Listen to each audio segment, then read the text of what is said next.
After everyone calmed down and properly processed the fact the Normandy had successfully escaped, emotions among the crew were mixed to say the least.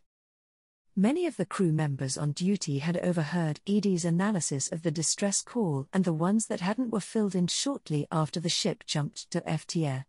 A lot of them weren't happy the elusive man sent them blind into a trap that almost got them all killed. It was one thing to know you signed up for a suicide mission, it was entirely something else to be sent to die for no reason. Only a handful of few remaining true Cerberus faithfuls decided to believe in TIM's reasoning for keeping them in the dark.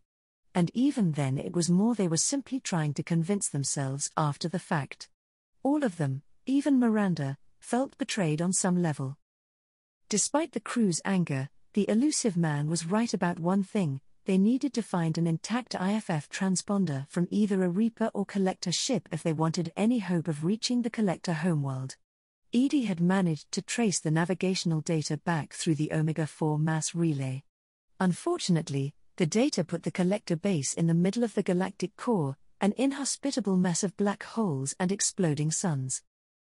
Without the IFF to activate the relay's more advanced protocols, it would be a 1 in a billion chance of surviving the jump. Never mind actually being able to complete their mission afterward. Fortunately TIM had a lead on one, but... We aren't going anywhere near a Reaper right now, Shepard said, leaving no room for argument in her tone. Despite that, some people felt the need to argue anyway. The longer we wait, the more colonies that are going to be attacked, Miranda pointed out. Can we afford to take our time? She's right. Even if I don't like it, the elusive man was right about one thing. We are at war. Jacob agreed.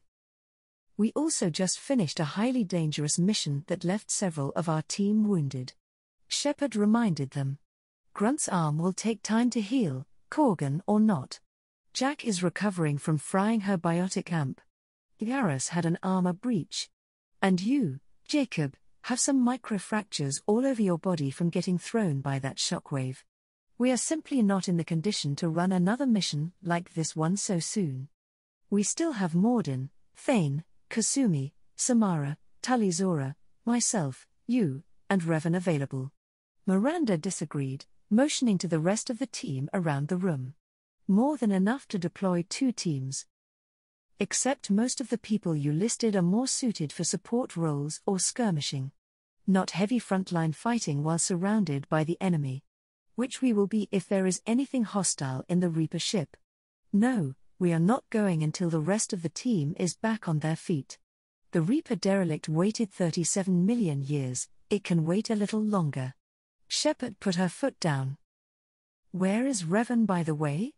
Talai asked. Is she running late or something? No, Revan is assisting Dr. Chakwas in the medbay. Apparently she is helping Grunt's hand actually works when it's done healing. Thankfully no one else needed that level of intervention. The last thing her small team needed was members being permanently off the mission because of an injury they couldn't come back from. Okay then, what will we be doing while we wait for the others to recover? Her exo asked. The Collectors won't stop their plans just because we need to rest. They may even accelerate them. Striking while they know we are injured. Thane added in. It's a possibility, Shepard admitted. But we aren't going to be doing nothing. Thanks to a few contacts, we've been able to secure some upgrades to the Normandy's systems that should give us an edge. Not to mention there are other ways we can help. Smaller scale missions and such. What kind of missions do you have in mind, Shepard? Samara asked. Shepard brought up a list of potential missions on her Omnitool and forwarded it to Edie, who displayed it for the entire team to see. Even if we aren't getting much help from them at the moment, I'm still a Council Spectre. Combined with Cerberus's own information, we can start snuffing out hotspots, pirates and the like, while we wait. I also know some of you have personal requests you wanted to bring up. If we have time we can look into them. She knew Samara was looking into someone and Jacob mentioned a distress beacon he wanted to follow up on the last time they talked. Unsurprisingly, Several other members of the team seemed to have matters they wanted to bring up as well. She would have to talk to them individually later. That's all for now, everyone. The more people we have on our side, the better chances of our success. Let's just focus on building up the team for now. Go rest up. Oh, why do almost all my missions go sideways? Shepard wondered as she waited for the dropship to return to the Normandy. This last one had been the latest in a growing line of missions that seemed easy and straightforward, only to veer directly into ever-increasing levels of madness. It had started off, she wouldn't say simple, because she couldn't imagine ever being in a similar situation again, but reasonable enough at the time to help Samara track down the criminal she had originally been in pursuit of while they were making use of Omega's docks to upgrade some of the Normandy's medical systems. The collector ship had proven what they had might be good enough to keep everyone on her team alive, but it wouldn't let them get back into the fight without more recovery time than they could afford. Finding Samara's target turned out to be easy enough. Arya Cloak kept an eye on practically every odd occurrence she could. When she found out the Asari they were after was an Ardot-Yakshi, some kind of Asari mind succubus that killed the partners they slept with, the Queen of Omega had no issues helping them out. She wasn't able to point out where their target was, but she was able to direct them to the home of her latest victim. That had been less than fun. Shepard didn't consider herself much of a detective and was near useless while her team scoured the apartment looking for clues. Then to make things worse, the victim's mother broke down in front of them begging her to avenge her daughter. It had been one of the most uncomfortable moments of Shepard's life. It would have been higher on her list if for the fact not long after that, Samara told them that their target, Morinth, was also her daughter. And that the Justicar wanted Shepard to seduce her so they could corner and kill her. Yeah, that was easily the most uncomfortable conversation she had ever had. It must have shown too, because Revan of all people actually offered to take her place. But she was the commander. And she should never give an order she wasn't willing to do herself. Even if she would rather forget the rest of the night forever out of embarrassment. Their next mission wasn't much better. Jacob had pulled her aside for a brief conversation regarding a distress call that he had received through Cerberus. He told her that 10 years ago the frigate that his father served on disappeared with no trace, but less than a week ago a distress call from the same ship had been discovered. The only reason Jacob knew about it was because Cerberus was automatically filtering any news about the ship to him. Naturally, he wanted to investigate even if the crew was likely dead. For closure if nothing else. What they found was so much more horrifying than that. Nothing seemed too out of the ordinary when they first reached the crashed frigate. The wreck was intact enough that Shepard was confident that at least some of the crew could have survived the crash, something that was confirmed when they discovered the distress beacon and some officer logs explaining that the captain had been killed in the crash, Jacob's father was raised to acting captain, and that the local plant life did severe harm to mental functions. Something that was confirmed when they came across one of the survivors, a woman that could barely string sentences together and had told them her leader said people from the sky would save them. Something that might have been reassuring about the intentions of the leader if they hadn't just confirmed the beacon had been ready for use 9 years ago and only just activated recently. And then they were attacked, and the attackers were just as swiftly crushed. Normally Shepard would have more to say on something like that. Or more details she would have liked to include. But that short description was probably the best way to describe what happens when a group of ragged survivors that had spent 10 years eating plants that eroded their mind were faced with a Sith Lord. Revan didn't even bother looking at most of them. She just raised a hand, made a fist, and all the attackers just fell over unconscious. All at once. And she made it look like it didn't take that much effort. With Revan's casual reminder that the Sith was honestly terrifying, the ground team moved away from the crash site towards some power readings Edie picked up while Shepard had Miranda start organizing more drops to the surface so the captured crew members could get looked over by Dr. Chakwas. Jacob spent most of the time on the ground trying to rationalize away the delay, the officers hoarding food, exiling members, and all the other signs they had discovered, but that fell apart when they found the ex-CMO from the crew in a camp of only women and discovered how his father cooperated with the other officers to separate the crew, keep them stranded, and then pass out the women like pets once they had been forced to use the local food to survive. It honestly looked like the only reason the beacon was activated was when the preservation systems for the untainted food supplies failed and everything else was spoiled. Worse, when they finally managed to fight through the insane guards and barely functioning security mechs, Ronald Taylor not only didn't recognize his own son, he tried convincing the team that his actions were justified or the result of being raised to overall command when he wasn't ready. There weren't many times Shepard let something cruel and unusual go uncontested, but Revan's suggestion of leaving Ronald behind on the planet with a half-charged pistol ended up joining them.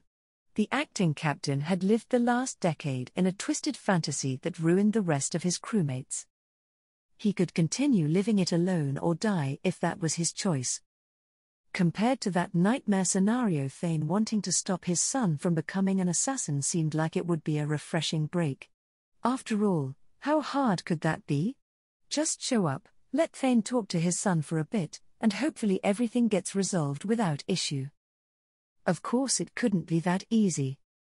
Not only had Goliath already accepted the job and vanished into the seedier districts on the Citadel, Garrus caught word that Sidonus, the Turian that betrayed his team and the one responsible for them all dying, was also on the Citadel. So Shepard was pulled in a few directions all at once, trying to make sure they didn't miss Thane's son and that Garrus wasn't going on a rampage looking for the person who betrayed him. The split in focus meant that while they did successfully find Goliath, it was after he had already made an attempt to murder his target. Thankfully they were able to talk him out of it, and some recommendations to see Secretary Officer Bailey meant Goliath would be doing community service rather than being arrested. Not a perfect situation, but better than it could be. At the rate she was going, Shepard might need to look into a career as a criminal negotiator, considering she managed to talk Garrus out of murder as well. They had found the forger Fade, who turned out to be a disgraced ex-C-Sec officer. Harkin convinced him to set up a meeting with Sidonus. Garrus refused to back down for a bit, so Shepard kept Sidonus talking long enough for her friend to see how hollow and depressed Sidonus had become. She wouldn't have judged her friend no matter his decision, but she couldn't help but be relieved Garrus chose not to take the shot. Even if he said it was because he saw Sidonus was torturing himself with what he had done was worse than anything he could have done. And then there had been this last mission with Jack. Oh. I've got thoughts like little bugs crawling in and out of my head. I can't stop them. Jack raged when Shepard cornered the tattooed woman after noticing she was acting off. Well, more off than normal. And wasn't that a wonderful way to start a conversation? You know I have a history with Cerberus. You know how far back it goes? Jack continued. Not really. Shepard knew Jack and Cerberus had a few run-ins from her file, but it wasn't like she took those as absolute truth, or deluded her into thinking they were entirely complete. Your pal, the elusive man? Never seen him before, but Cerberus raised me. First thing I remember is my cell door in a Cerberus base. Jack said, actually calming down as she talked. Shepard noticed the other biotic was using a breathing technique Revan had shown her. One she would have to start using herself when she heard what Jack had to say. They did experiments. Drugged me. Tortured me. Whatever chance I had to be normal, they stole it by trying to turn me into some superbiotic. Unethical human experimentation on children, because why the fuck not with Cerberus? Still, why torture? Something about pain breaking down mental barriers, and how it might clear the way for more biotic power. Jack explained when the commander asked. I'm sure there was a payoff due at some point, but I wasn't going to see it. I was wired up in a cell. And there were other kids there too? Another emotion joined the rage in Jack's eyes. Bitterness. I don't know much about them.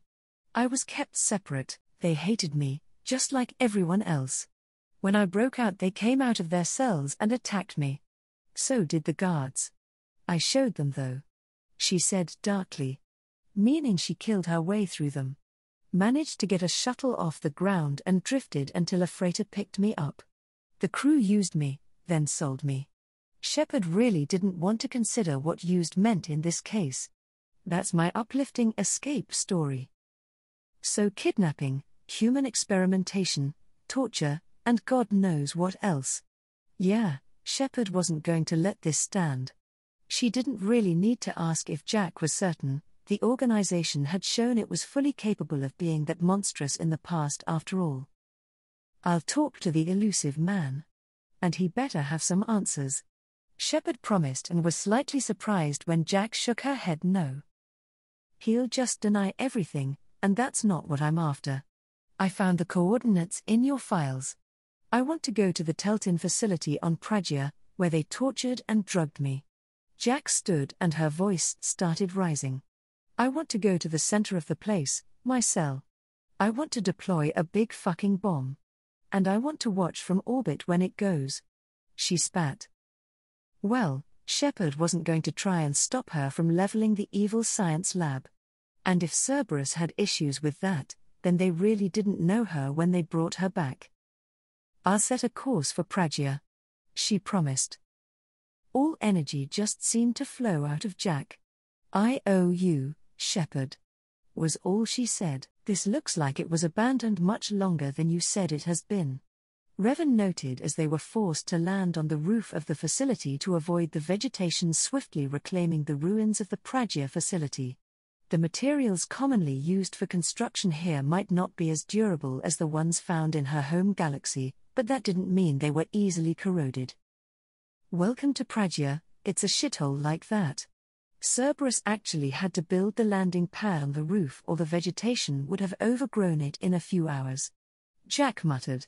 Fuck, I forgot how much I hated this place. Maybe this was a mistake. The commander tapped Jack on the shoulder. Calm down, everything will be fine. Yeah. Fuck it, I'm fine. Let's just get this over with. With that, the members of the ground team filtered out of the Kodiak and into the torrential downpour outside. They weren't expecting any opposition besides maybe some automated defenses struggling to remain active, so Shepard had opted to only bring Mordin and Miranda as backup. Revan decided to tag along to keep her sort of student in check. Jack had been doing well in their exercises on controlling her emotions. Revan didn't want her backsliding in the limited time they had before they ended up in another deadly mission. The human biotic losing control at the wrong time could be ruinous for everyone involved. Well, that's inconvenient. Revan heard Shepard mutter as they reached the entrance they planned on using. Something wrong? The door doesn't have power. Not sure if it's a local problem or something to do with the entire facility, but we either need to find another way in or try to restore power here. Which meant the rest of them would be standing around in the rain doing nothing while that was being attempted. And while Revan's armor was sealed to the elements, that didn't mean she enjoyed standing around in the rain feeling raindrops bounce off her faceplate. Why don't I give it a try then? The Sith more stated than asked as she pulled one of her lightsabers and ignited it. The team hastily moved out of the way as Revan plunged the blade into the access hatch and slowly cut a circular hole in the thick metal doors. Fascinating technology, contained plasma field much more useful than initially evident. Are you certain you cannot be convinced to provide a sample? Mordin asked as the cut portion fell out with a dull metallic thunk. Yes. Traditional reasons aside, the materials required are somewhat rare. I'd rather not risk the few I have so you can study them. Revan replied, stepping through the new opening. You will just have to be content with the blasters I provided. She had finally finished modifying the more technical parts to prevent anyone from tearing them apart to learn how they functioned without making it impossible for anyone to do basic maintenance. With that done, she had freely distributed several different weapon types to the members of the ground team. Even Samara had not refused, not that Revan particularly cared if the Jedi Zealot knockoff accepted the gift or not. Apparently Shepard had managed to convince the Asari that the improved firepower was more important to the mission than her one-sided enmity with the Sith. Yeah. Ice Queen's laser swords are freaking awesome and she won't share. Who gives a fuck? Jack cursed, stepping inside herself. Let's just get in there and plant the bomb in my cell. I want to watch this place burn. With those cheery words, the small group entered the facility. The inside hadn't fared much better than the exterior. The floor was cracked and had tiles missing in places. The ceiling had fallen out in places and wires hung dependently from the gaps. And everything else was covered in some form of dust, dirt, grime, or small bits of plant life. Obviously the facility wasn't completely locked down, traces of native fauna invading were present as well. Revan followed Jack and the others silently through the hall. The ex-convict was actually behaving much more mildly than she had expected. She had half expected to have to restrain Jack from lashing out minutes after they had arrived, but the human hadn't shown any signs of losing herself to her anger. She had really come far in her control despite the relatively small amount of time Revan spent teaching her. The Sith was also beginning to think she might have underestimated the other woman greatly to her own chagrin. I never saw this room. I think they brought new kids in these containers. Jack's voice pulled Revan out of her musings. They were messed up and starving, but alive. Usually. No one wanted to bring up that there might have still been younglings alive inside the containers when Jack had made her escape. Or the fact if they were, they certainly had perished long before now. Unbelievable. Mordin commented. Revan agreed. The containers looked like heavily sealed shipping crates. No hookup ports for power or waste. No openings that Revan could see either. The younglings, if they were really brought in that way, would have been kept in the dark for force knows how long with no light, water, or food. Potentially stewing in their own filth for an unknown amount of time. It was a good thing that the scientists had abandoned this facility for a long time.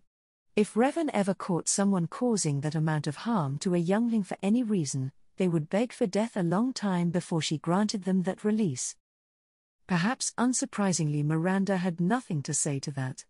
It was hard to argue with the evidence right there, and she knew Cerberus wasn't always blameless.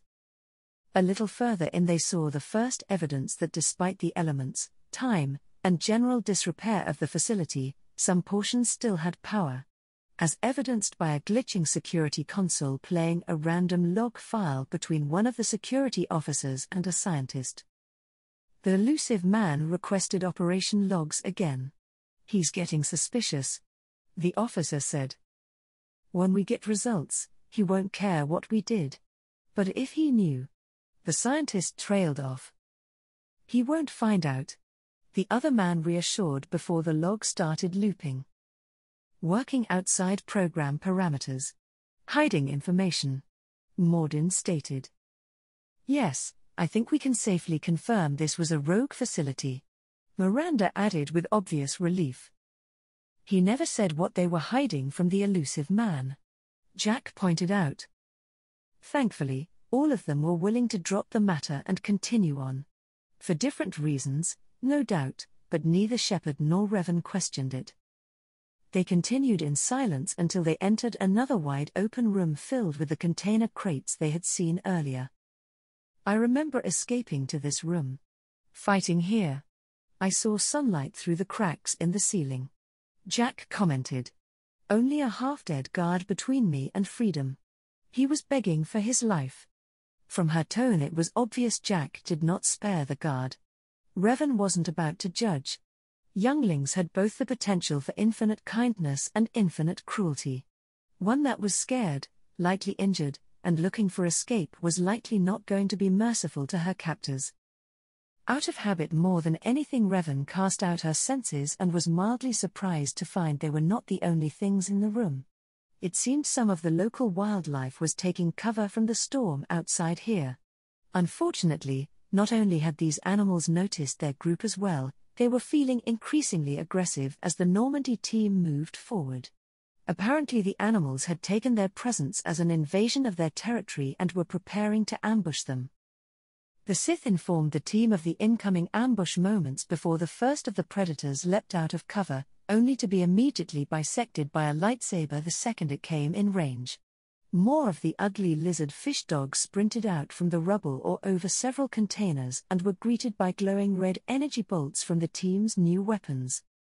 Seconds later, all that was left of the predators were charred bodies and the smell of cooked meat. Ugh, Varren. Should have known they would be around. Keep an eye out, people. Shepard ordered, scanning the surroundings for more threats. The group moved forward cautiously, both looking for threats and making sure the floor wasn't about to collapse underneath them. "Oh, this looks like an arena," Shepard commented as they moved through the ruins and she stepped over several old bloodstains. "That's right. They used to stage fights here. Pit me against other kids," Jack replied, surprising Shepard. She had been trying to break the silence, she didn't actually want to be right. "I loved it. Only time I was ever out of my cell. And this was supposed to be a science facility. What good was forcing two kids to fight going to do?" "Hell if I know," Jack answered uncaringly when Shepard repeated the question out loud. "Maybe that's how they got their kicks. I never understood anything that happened here. How often did they do this?" Jack gave her a dirty look. "I was in a cell for my whole life. Sometimes they took me out and made me fight. Filled me with drugs. Other stuff. Time gets funny in a cell." That was fair. But there was one thing she needed to know. "And the other kids, what happened to them?" Jack didn't answer right away. "I was a kid, filled with drugs. I got shocked when I hesitated," she said at last. "Narcotics flooded my veins when I attacked." "They actually rewarded you for attacking?" "I still get warm feeling during a fight." The smile Jack wore was more of an ugly grimace. Like she was forcing herself to smile since the only other option was to cry. Shepard still couldn't believe what she was hearing though. It certainly confirmed for her that she would be breaking ties with these people the first chance she reasonably could. What the hell was wrong with them? Jack shrugged fakely. "I dunno. Doesn't matter now." Shepard discreetly looked at their resident empath and was darkly relieved when Revan shook her head and confirmed what she already thought. Jack was much more conflicted about what had happened than she appeared. So not quite the sociopath she was projecting herself as, but still a deeply traumatized individual. God, she wished she had the time to just give everyone a vacation. Maybe find a planet and a nice easy mission that let her crew get some downtime while they waited. Revan did submit a request for a chance to study more of their tech base to see what she could contribute to upgrading the Normandy. She pushed those thoughts away and refocused on the current mission. Let's keep moving. They didn't go very far before they came across another security panel that still had power. Out of a grim sense of duty, Shepard accessed the last log entered. She wasn't delusional or a masochist to even entertain the notion that she, as an individual or as a member of the Alliance, was somehow responsible for not stopping the horrors that happened here. But she did feel she owed the people that died here deserved to have someone listen to their story, even if it was told by their captors. Security Officer Zemkel, Teltin Facility. The subjects are out of their cells. They're tearing the place up. The hologram of the security officer panicked. Subject 0 is going to get loose. I need permission to terminate. I repeat, permission to terminate. All subjects besides 0 are expendable. A stressed voice immediately answered. Keep Jack alive. ... Understood. I'll begin. The recording cut off as Jack slammed her fist on the console. That's not right. I broke out when my guards disappeared. She snarled and jabbed at her chest. I started that riot. Things might have happened you didn't see. Shepard offered. The other kids attacked me. The guards attacked me. The automated systems attacked me. That doesn't leave lots of room for interpretation. You were a child. You might be misremembering things. Jack rounded on Miranda. I know what happened, Cerberus bitch. Don't try and make excuses. There was a sudden tension in the room that Shepard was preparing to deal with when Revan stepped forward. Then we find out more. she said, standing between Jack and Miranda like it was no big deal. There must be more consoles that survived. We find those and figure out what happened on the way to Jack's cell to plant the explosive. Mordin nodded. Separate power systems. Additional generators. Stands to reason more consoles will be active. They continued down into the facility. As they did so, the signs of damage from the riot the console and Jack mentioned became more visible. Walls were partially destroyed now rather than just succumbing to decay and nature. It looked like a hurricane had swept through. Or a horde of angry biotic children. Shepard kept that observation to herself. There was a time and place for trying to raise morale with poor jokes. This wasn't it. But seconds later she almost wished she could go back and make the remark anyway because the group stumbled across a pair of Varren corpses. This place is supposed to be empty. Who the fuck shot those Varren? They're fresh kills. Shepard did a quick check over all her weapons. No idea, but they're likely still here. Keep an eye open. They might be salvages. Miranda stated. There's a lot of equipment here that might be worth a few credits to the right people. Oh. The who Jack had been wondering about turned out to be Blood Pack mercenaries. The ground team had run into a couple squads of them as they turned a corner into another room filled with equipment, and the mercs hadn't waited long to open fire. Unfortunately for them, the Normandy crew had tangled with some of the best the Blood Pack had to offer and walked out the other side. Now they had even better weapons to use against the Vorcha and Krogan mercs. And these mercs were far from the elite forces Shepard and Revan had fought on Omega. Blaster bolts had torn the Blood Pack to shreds in seconds while Revan distracted the few that were too stupid to duck behind cover in favor of shooting at the enemy. It was over so quickly none of the ground team had time to question what they were doing here in the first place. Why'd they need a morgue? This was a small facility. Jack asked, stepping over the body of a fallen Vorcha. Corpses of other subjects analyzed here. Many subjects. Mordin said, skimming over a number of logs present on one of the few functioning machines. What could they possibly have been hoping to accomplish? Miranda asked. The Cerberus officer seemed faintly horrified at the sheer amount of children the facility managed to murder in the pursuit of their goals. Different methods to increase biotic potential. Some that would obviously result in the death of the subject. Bullshit, Jack snapped. I had the worst of it, and I made it out alive. A heavy armored hand landed on her shoulder as Revan forced her to face her. I didn't teach you to run away from your feelings, Jack. The Sith said disapprovingly. Follow your lessons. For a second it looked like Jack was going to protest, but a slight increase in pressure from the hand on her shoulder killed the fire in her eyes a little. Right, acknowledge your feelings, identify what causes them, and master both. I can do that. Jack looked around the morgue, a conflicted expression on her face. I thought I knew everything that went on in this place. Guess not, huh? I feel like I'm pissed off. I should be this dangerous bitch, right? Escaped and left this place behind. But then, it's like I'm a little girl again. Revan nodded and released her. Very few sentients can honestly say they enjoy others trivializing their pain and suffering by claiming others have it worse. Suffering is relative. What kills one, another might survive.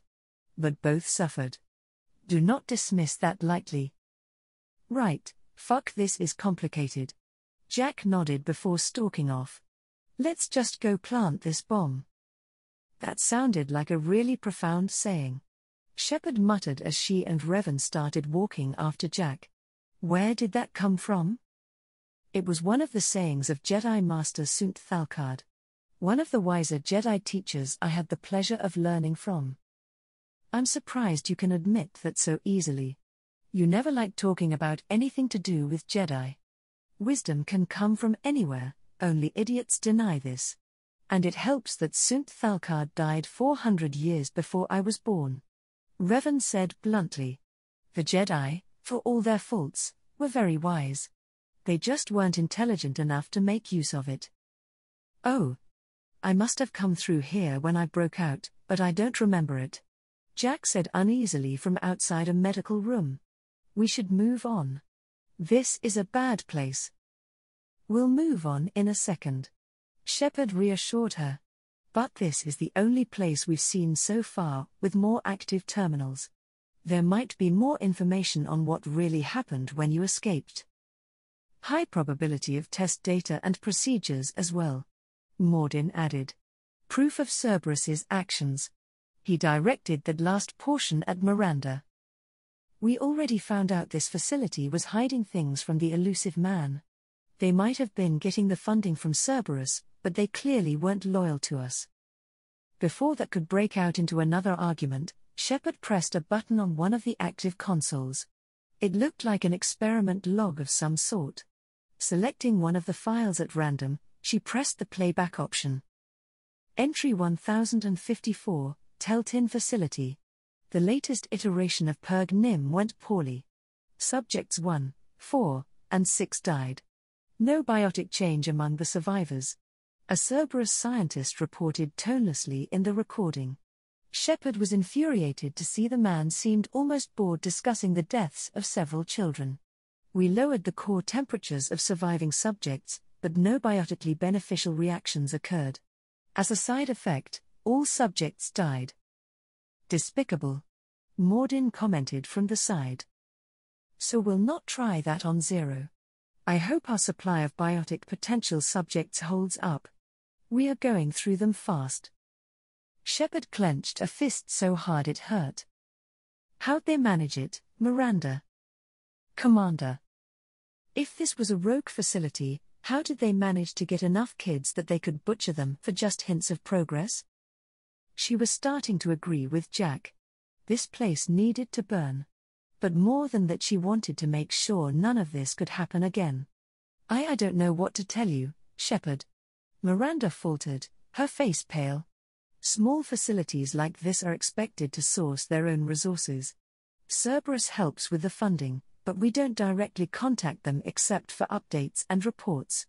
If the files are still in the facility, ED might be able to extract them, but the administrator may have removed them to cover their tracks. Bullshit. Jack raged. Are you still trying to convince everyone this wasn't Cerberus's fault? Because it was not. Miranda yelled back. This has to be a rogue facility. It has to. She nearly whispered the last part. Shepard shook her head. Rogue or not, Cerberus was still at least partially willing to experiment on children. At that point it was just arguing details. She played with the console a bit more and was able to find a recording for the security system. With a few more keystrokes, a hologram of the same scientist as before appeared. Though this time he was far less composed and on the verge of panicking. It's all fallen to pieces. The subjects are rampaging, and Zero is loose. The scientist stammered while making the motions like he was frantically collecting something in front of him. We are shutting Teltin down.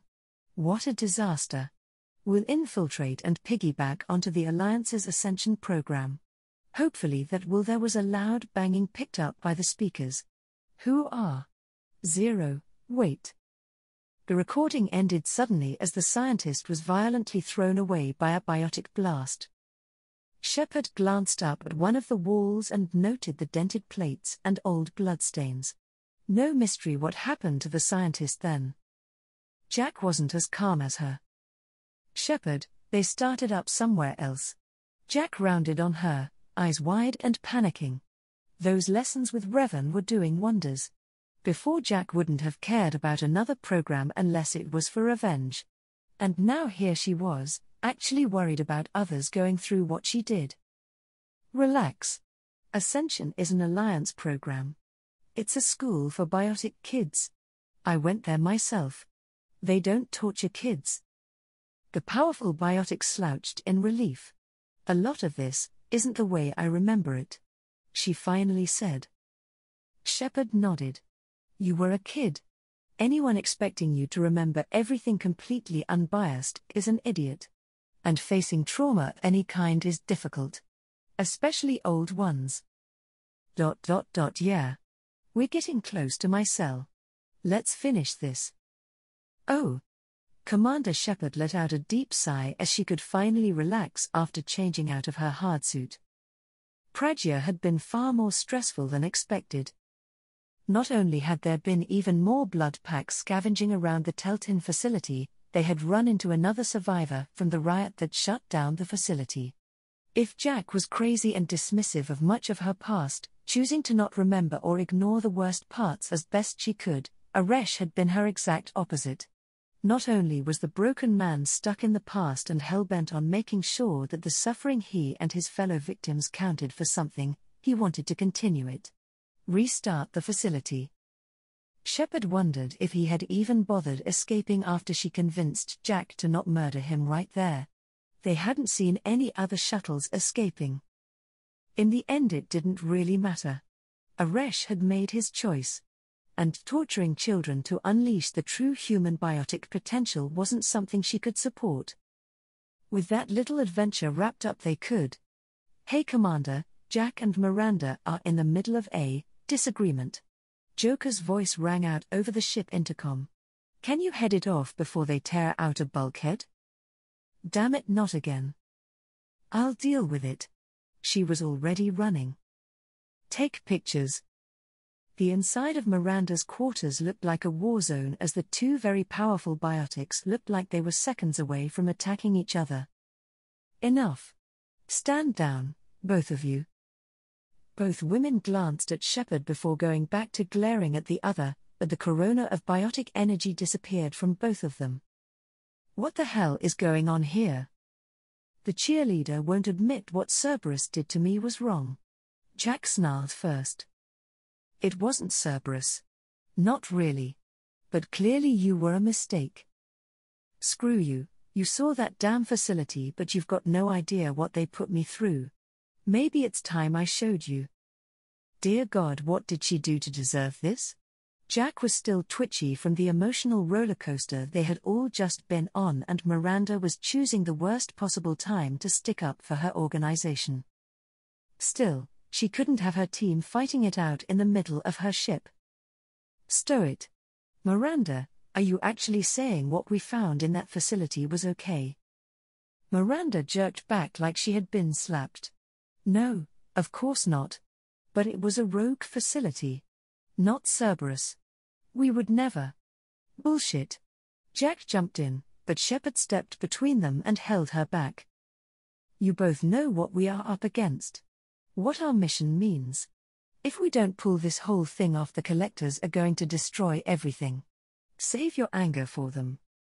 I agree. Jack, come with me.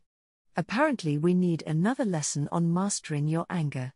Shepard looked over to see an unmasked Revan looking very unimpressed at all of them from the doorway. Hold on, are you two going to be okay? She didn't need this popping up again. Thankfully, both women agreed it was settled until the mission was over. Whether that promise actually held up, Shepard stayed behind as Revan led Jack off somewhere else, leaving her alone with Miranda. I apologize for letting that get out of hand. It's a good thing you showed up when you did. The Cerberus operative tried deflecting, but the commander wasn't having it. Miranda, the hell? Shepard? You've been with Cerberus for years. You know the twisted shit they get into. I know you saw the details of what Cerberus did to Corporal Toombs and his squad at Akuz. Why is it so hard to believe they were behind the Teltin facility? Miranda looked haunted. I know Cerberus doesn't have the cleanest record. But everything we do for the advancement of humanity. Akuz was regrettable, and when the team went rogue after the experiment ended was horrific. But we have limits. We don't target children, Shepard. We can't target them. This was a little disturbing. The sheer desperation in the Ravenette's voice was incredibly unlike her. This sounded personal. Why is it so important to you that Cerberus doesn't target children? Because if we did, that means I've been doing everything I hated my father for. Everything I sacrificed for my sister, none of it would matter because I was just like him. And that wasn't what I joined Cerberus for. It was times like these that Shepard wondered how much control the elusive man had over what Miranda had access to. She usually seemed so high up in what they did, but then there was that almost naive outlook that she would need to be delusional to honestly believe. I don't know what to tell you, Miranda, but if Cerberus goes too far so often that people don't hesitate to believe they were behind something, there's usually a good reason for it. Maybe you should look into those rogue facilities again. Find out if they were labeled that because they did what they wanted, or if it was because they got caught. As Shepard walked out, she saw Miranda looking at her terminal with a conflicted expression. Looked like the cheerleader wasn't as confident in Cerberus's dealings as she pretended. There was hope for her yet.